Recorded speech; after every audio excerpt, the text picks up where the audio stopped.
Shalom, bertemu kembali dengan Ibu Henry Linda Simanjuntak dalam video pembelajaran pendidikan agama Kristen dan budi pekerti tingkat SMP kelas 9. Shalom anak-anak Ibu, selamat pagi. Apa kabar anak-anak hari ini? Shalom Ibu, selamat pagi Ibu Linda. Kabar saya hari ini baik dan luar biasa. Shalom Ibu, selamat pagi Ibu Linda. Kabar saya hari ini baik dan luar biasa. Shalom Ibu, selamat pagi Ibu Linda. Kabar saya hari ini baik dan luar biasa. Sebelum kita memulai pembelajaran kita hari ini, mari kita berdoa. Tuhan Yesus, Tuhan pemelihara hidup, kasih-Mu sungguh nyata kami rasakan. Engkau Tuhan yang menjaga dan membentuk kehidupan kami.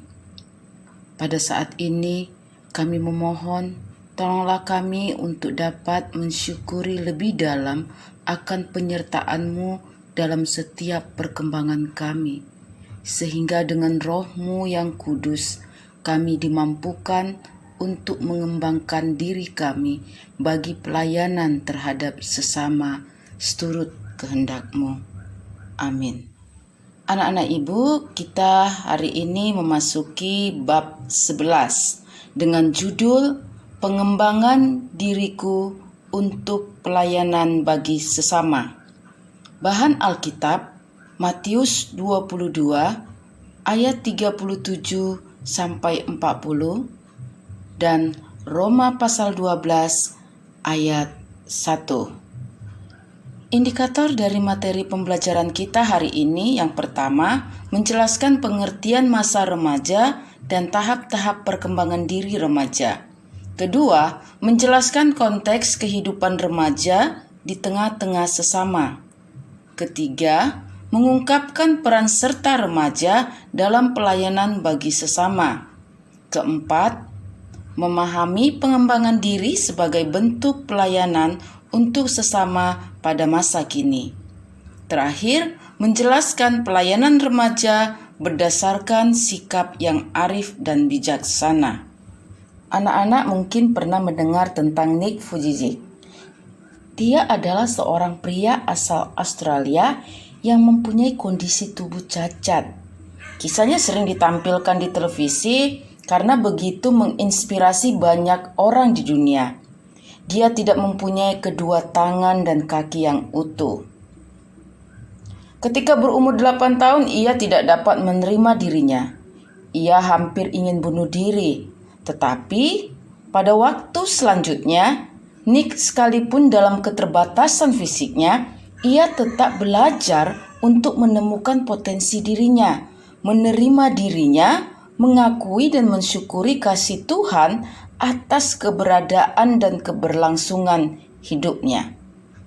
Nick tidak pernah berhenti untuk belajar dan mengembangkan dirinya, sekalipun ia memiliki kekurangan dalam kedua tangan dan kakinya.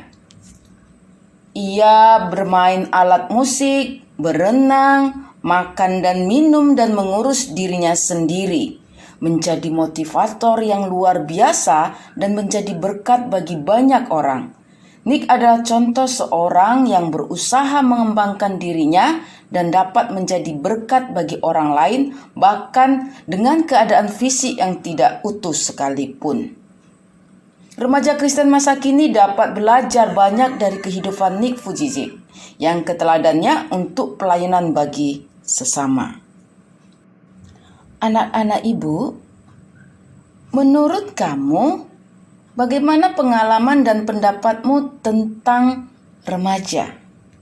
Remaja merupakan masa yang indah, masa transisi, namun juga masa yang penuh dengan gejolak, karena remaja tengah mengalami perkembangan. Demikian Ibu Linda Simanjuntak. Bagus sekali. Terima kasih atas jawabannya.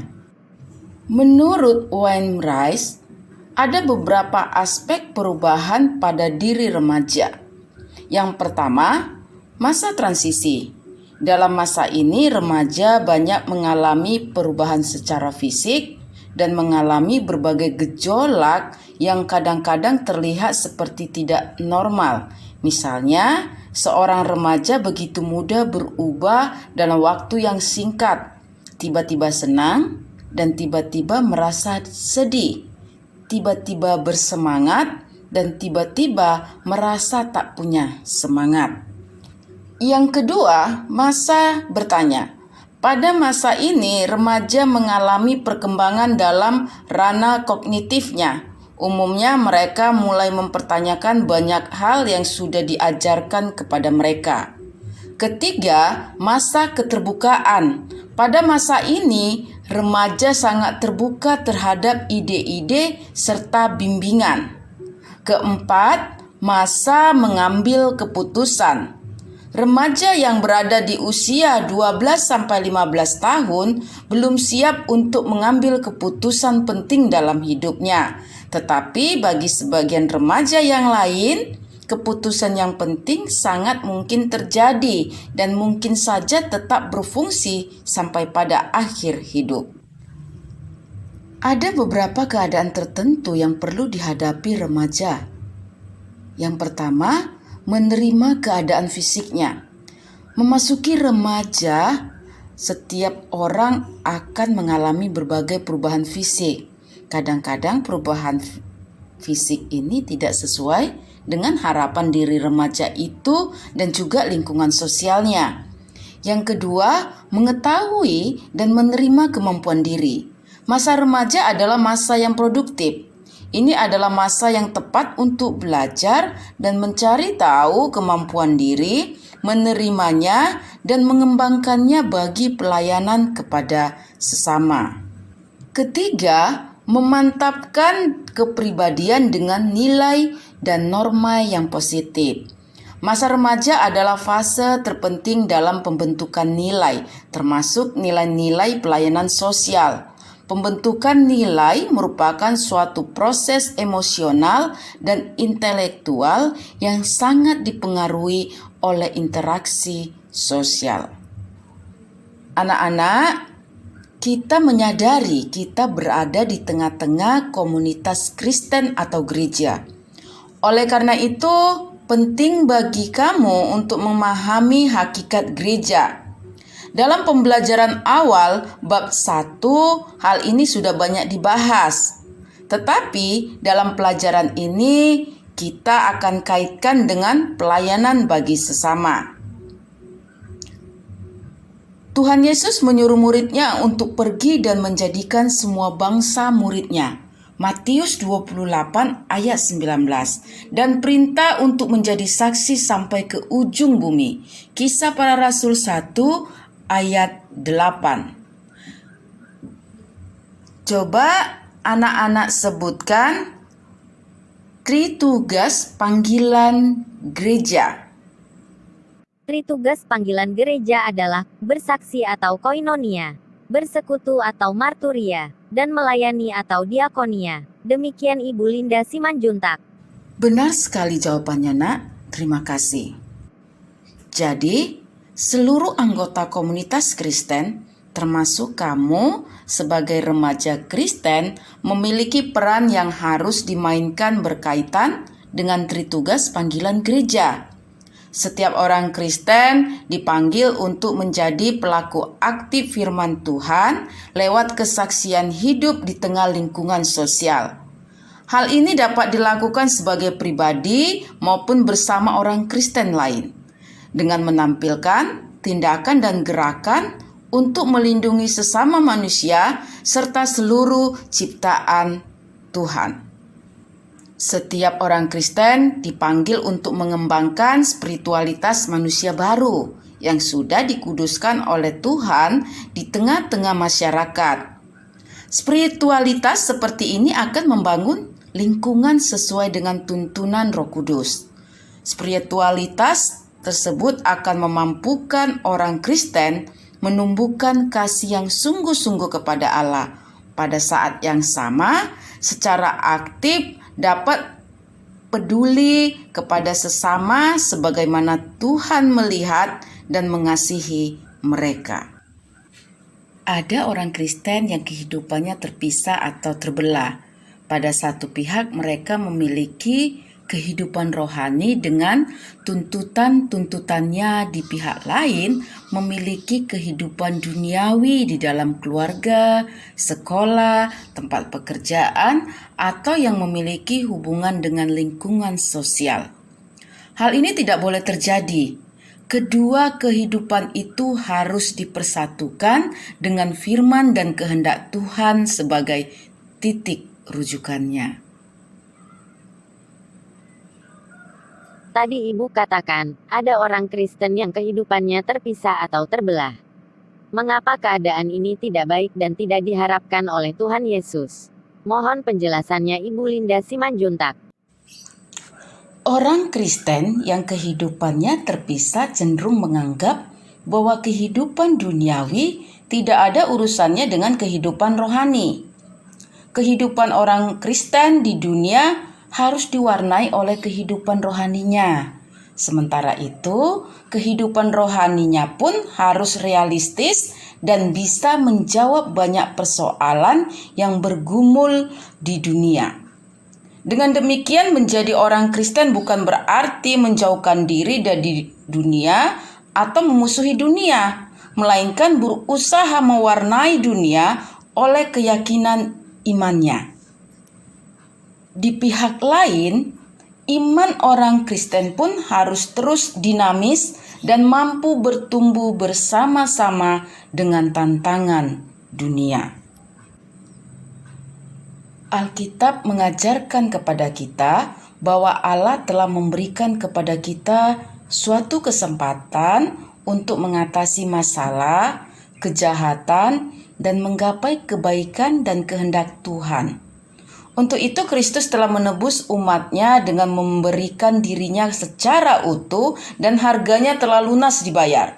1 Korintus 6 ayat 20.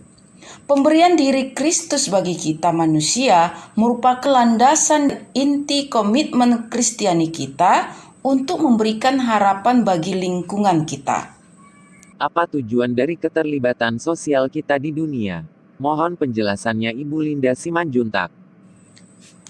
Tujuan dari keterlibatan sosial kita adalah untuk menopang lingkungan agar menjadi tempat yang layak bagi keberlangsungan kehidupan manusia secara utuh, baik itu fisik, mental, sosial, spiritual. Untuk itu kita perlu mengembangkan solidaritas.